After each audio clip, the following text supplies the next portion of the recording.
सभी को मेरा नमस्कार। बीपीएससी टीचर लाइव चैनल पर आपका स्वागत है। Teaching bye arts. मैं प्रदीप कुमार फिर आज उपस्थित हो गया हूं एक ज्योग्राफी के एक महत्वपूर्ण वीडियो के साथ, जो कि आज हम लोग डिस्कस करेंगे अक्षांश रेखाएं क्या होती हैं।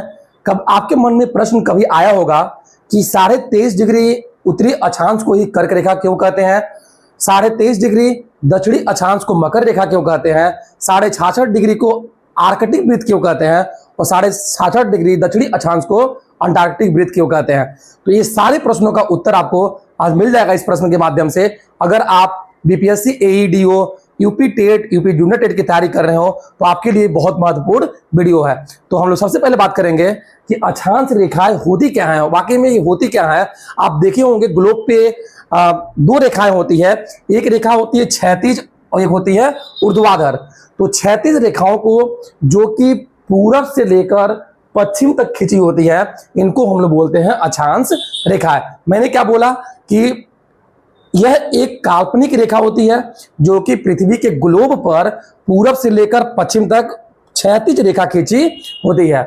दूसरा पॉइंट अगर बात करेंगे महत्वपूर्ण, तो अक्षांश रेखाएं एक दूसरे के क्या होती है, समानांतर होती है। क्या होती हैं? समांतर होती हैं, जिनके बीच अगर आप लोग समांतर का नहीं समझ में आता है तो समांतर का मतलब ये है, जैसे हम लोग देखे होंगे कि रेलवे का जो प्लेटफॉर्म होता है वो बिल्कुल उनके बीच की दूरी हमेशा समान रहती है।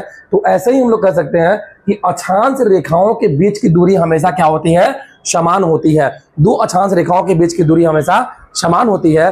तो हमने क्या क्या बोला कि अक्षांश रेखा है वे रेखा है जो कि काल्पनिक रेखा है, पृथ्वी पे क्या होती है, क्षैतिज खिंची होती है। दूसरा महत्वपूर्ण पॉइंट, ऐसी रेखा जो पृथ्वी पर पूरब से लेकर पश्चिम तक खिंची होती है। और तीसरा पॉइंट कि अक्षांश रेखाएं पृथ्वी को दो बराबर भागों में विभाजित करता है। पहले ऊपर वाले भाग को हम लोग बोलते हैं उत्तरी गोलार्ध। क्या बोलते हैं? ऊपर वाले भाग को हम लोग उत्तरी गोलार्ध बोलते हैं, और नीचे वाले भाग को हम लोग बोलते हैं दक्षिणी गोलार्ध। क्या बोलते हैं हम लोग? दक्षिणी गोलार्ध। इंग्लिश में अगर बात कर ले हम लोग तो उत्तरी वाले को बोलते हैं नॉर्दर्न हेमिस्फीयर। क्या बोलते हैं? Northern hemisphere. और इसको बोलते हैं साउदर्न हेमिस्फीयर। तो ऊपर वाले भाग हो गया उत्तरी गोलार्ध और नीचे वाला भाग हो गया दक्षिणी गोलार्ध। तो आप ऐसे ही बोल सकते हैं कि अक्षांश रेखाएं वे रेखाएं होती है जो पृथ्वी को दो बराबर भाग दैट इज उत्तरी गोलार्ध तथा दक्षिणी गोलार्ध में विभाजित करता है। अगला हम लोग पॉइंट बात करेंगे कि ये जो अक्षांश रेखाएं खींची गई हैं उनका महत्वपूर्ण क्या क्या नाम है। तो अगर 0 डिग्री की बात कर लेंगे तो 0 डिग्री हम लोग 0 डिग्री अक्षांश रेखा को हम लोग बोलते हैं विषुवत रेखा। क्या बोलते हैं इसको? विषुवत रेखा बोलते हैं, या फिर इसको बोलते हैं भूमध्य रेखा। नेक्स्ट अगर बात करेंगे तो 10 डिग्री और 10 डिग्री नॉर्थ और 10 डिग्री साउथ, ये वाला जो एरिया है, ये वाला जो क्षेत्र है, इसको बोलते हैं हम लोग विषुवत रेखीय क्षेत्र। अच्छा, इस क्षेत्र की एक महत्वपूर्ण विशेषता क्या होती है कि यहाँ पे वर्ष भर पूरे साल सूर्य की किरणें क्या होती है, सीधी बिल्कुल पड़ती है। और सीधी पड़ने की वजह से इस वाले भाग में सबसे ज्यादा जैव विविधता पाई जाती है। क्या होती है? सबसे ज्यादा जैव विविधता पाई जाती है। अगर आपको बता दें कि ब्राजील का एक जगह है जिसको बोलते हैं रेन फॉरेस्ट, वहां पे लगभग शाम के समय डेली बारिश हो जाता है और ब्राजील का वर्षा वन जो है वो सबसे ज्यादा पृथ्वी पे सबसे ज्यादा जैव विविधता वाला क्षेत्र होता है। नेक्स्ट अगर बात कर लेंगे हम लोग तो 23.5 डिग्री उत्तरी अक्षांश, 23.5 डिग्री उत्तरी अक्षांश को बोलते हैं कर्क रेखा। क्या बोलते हैं इसको? कर्क रेखा बोलते हैं, जिसको इंग्लिश में बोलते हैं tropic of cancer. Tropic of cancer कर्क रेखा 23.5 डिग्री उत्तरी अक्षांश। ऊपर बढ़ेंगे तो 66.5 डिग्री उत्तरी अक्षांश को बोलते हैं आर्कटिक वृत्त। क्या बोलते हैं इसको? आर्कटिक वृत्त बोलते हैं। और 90 डिग्री उत्तरी अक्षांश को बोलते हैं हम लोग उत्तरी ध्रुव। क्या बोलते हैं उसको? उत्तरी ध्रुव बोलते हैं। नीचे की तरफ जाएंगे हम लोग, जब दक्षिणी गोलार्ध में जाएंगे तो दक्षिणी गोलार्ध में क्या होगा? 23.5 डिग्री दक्षिणी अक्षांश रेखा को बोलते हैं मकर रेखा। क्या बोलते हैं इसको? मकर रेखा बोलते हैं। और 66.5 डिग्री दक्षिणी अक्षांश को बोलते हैं हम लोग अंटार्कटिक वृत्त। एक बार याद करिएगा, 0 डिग्री को बोल दिया हम लोग भूमध्य रेखा या विषुवत रेखा, 10 डिग्री क्षेत्र उत्तरी अक्षांश और 10 डिग्री दक्षिणी अक्षांश के क्षेत्र को बोलते हैं विषुवत रेखीय क्षेत्र, जो कि पृथ्वी का सबसे ज्यादा जैव विविधता वाला क्षेत्र होता है। नेक्स्ट हो गया 23.5 डिग्री उत्तरी अक्षांश को बोलते हैं कर्क रेखा, 66.5 डिग्री उत्तरी अक्षांश को बोलते हैं हम लोग आर्कटिक वृत्त, 90 डिग्री उत्तरी अक्षांश को बोलते हैं उत्तरी ध्रुव। नीचे चलेंगे हम लोग तो 23.5 डिग्री दक्षिणी अक्षांश को बोलते हैं मकर रेखा। 66.5 डिग्री दक्षिणी अक्षांश को हम लोग बोलते हैं अंटार्कटिक वृत्त, और 90 डिग्री दक्षिण अक्षांश को बोलते हैं हम लोग दक्षिणी ध्रुव। तो ये सब हम लोग बातें कर लिए कि पृथ्वी पे कौन कौन सी महत्वपूर्ण क्षैतिज रेखाएं हैं जिनको हम लोग क्या बोलते हैं, अक्षांश रेखाएं बोलते हैं। अब ये बात आती है कि आखिर में क्यों 23.5 डिग्री अक्षांश को ही उत्तरी रेखा बोला गया है? तो इसका उत्तर क्या होगा कि हम लोग जब बात करेंगे सूर्य के, सब कुछ क्या है सूर्य के प्रकाश पर निर्भर कर रहा है। ये जो रेखाएं बनाई गई हैं वो बिल्कुल सूर्य के प्रकाश की किरण के आधारित पर बनाई गई हैं। अगर बात कर लेंगे तो पूरे वर्ष में ये वाले क्षेत्र में 10.5 डिग्री से लेकर 10 डिग्री में, इसमें वर्ष भर क्या होती है, सूर्य की किरणें सीधी पड़ती है। लेकिन अगर हम लोग आगे ऐसे बढ़ेंगे, भूमध्य रेखा से हम लोग उत्तरी गोलार्ध में ऊपर उठेंगे, तो अगर आपको बता दें तो इस वाले क्षेत्र में क्या होती है, सूर्य की किरणें तिरछी पड़ती है। लेकिन लेकिन लेकिन पूरे वर्ष में एक बार क्या होता है, सूर्य की किरण इस 23 डिग्री नॉर्थ अक्षांश पे सीधी पड़ती है, यानी कि कर्क रेखा पे सीधी पड़ती है। इसीलिए 23.5 डिग्री को हम लोग बोलते हैं कर्क रेखा। मैंने क्या बोला कि वर्ष में सिर्फ एक बार 23.5 डिग्री नॉर्थ अक्षांश रेखा पे सूर्य की किरण सीधी पड़ती है, इसीलिए इसका नाम दे दिया गया है कर्क रेखा।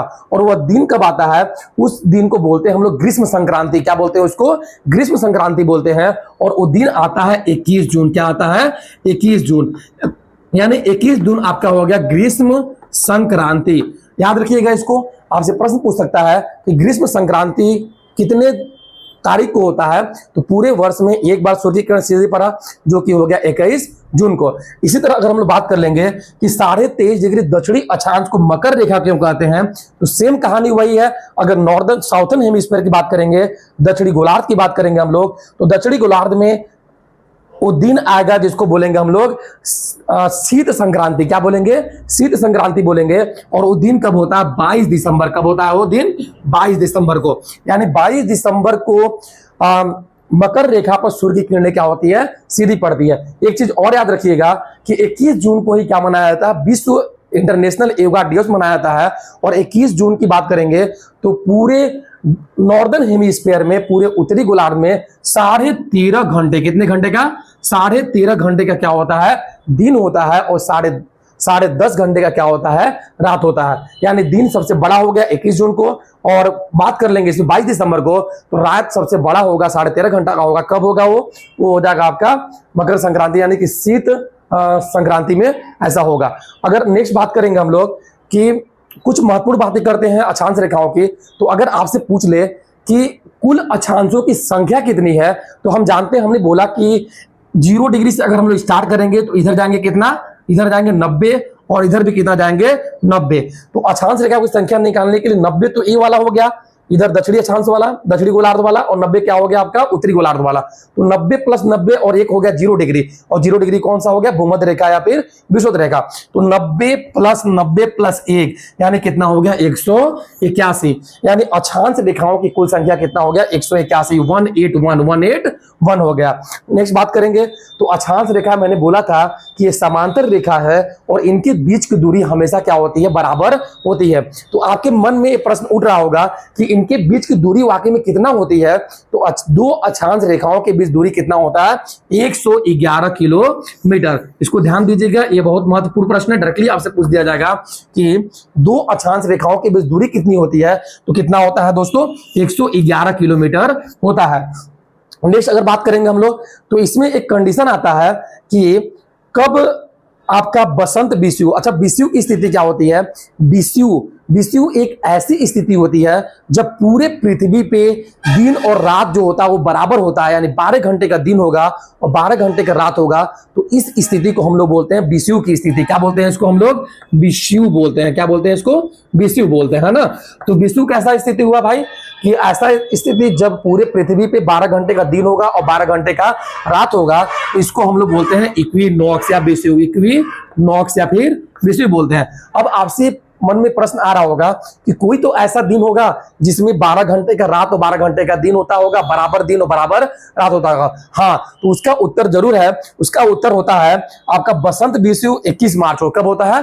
21 मार्च को होता है बसंत बिशु। इस दिन क्या होता है, पूरे पृथ्वी पे क्या होता है, दिन और रात बराबर होता है। 12 घंटे का दिन होता है, 12 घंटे का रात है। जब बसंत बिशु आ गया तो शरद बिशु भी होगा। शरद बिशु की बात करेंगे तो कब होता है? 23 दिसंबर को। बसंत बिशु 21 मार्च, शरद बिशु की बात कर लिए तो 23 दिसंबर। शरद बिशु की बात कर लिए 23 दिसंबर। ये दो दिन ऐसे हैं जब पूरे पृथ्वी पे 12 घंटे का दिन और 12 घंटे का रात होता है। नेक्स्ट अगर हम लोग बात कर लेंगे कि खगोलीय दूरी के आधार पर कभी ना कभी तो पृथ्वी क्या है, सूर्य के नजदीक आती है। तो जब सूर्य पृथ्वी के सबसे नजदीक आती है तो उस कंडीशन को बोलते हैं हम लोग क्या? उपसौर। क्या बोलते हैं उसको? उपसौर बोलते हैं। और ये कंडीशन कब होता है? पूरे वर्ष में एक बार जब होता है ऐसा, जब सूर्य पृथ्वी के सबसे नजदीक आती है, वो होता है 3 जनवरी। कितने को आता है? 3 जनवरी। यानी सूर्य जब पृथ्वी के नजदीक आया तो इस स्थिति को बोल दिया हम लोग उपसौर। सूर्य जब पृथ्वी के सबसे ज्यादा दूर होता है तो उस कंडीशन को बोलते हैं हम लोग ऑफसौर। उपसौर का कंडीशन कब होगा? 3 जनवरी को होगा। ऑफसौर का कंडीशन कब होगा? 4 जुलाई को होगा। तो कुछ मैंने महत्वपूर्ण इसमें दिनांक बताया जिसको आप लाइन से याद करिएगा। तो सबसे पहला कब क्या होगा? आपका ग्रीष्म संक्रांति 21 जून। ग्रीष्म संक्रांति 21 जून। और शीत संक्रांति 22 दिसंबर। बिशु की बात कर लेंगे तो बिशु की स्थिति क्या हो गया?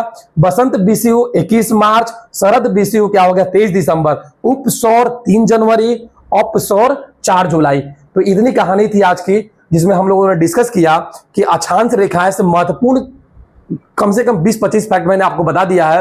अब इससे बाहर आपके परीक्षा में कुछ भी नहीं आएगा, आप इसको ध्यान से पढ़िएगा। दोस्तों, अगर आपको वीडियो सच में अच्छा लगा होगा तो आपसे हम रिक्वेस्ट कर रहे हैं कि आप वीडियो को शेयर करिएगा और मेरे चैनल को लाइक और सब्सक्राइब कर लीजिएगा। जय हिंद दोस्तों।